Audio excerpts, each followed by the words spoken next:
اللہ کے نام سے جو بڑا مہربان نہایت رحم کرنے والا ہے۔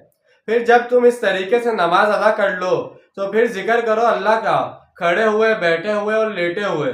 پھر جب تمہیں امن حاصل ہو جائے تو پھر نماز کو قائم کرو تمام آداب و شرائط کے ساتھ۔ یقیناً نماز اہل ایمان پر فرض کی گئی ہے وقت کی پابندی کے ساتھ۔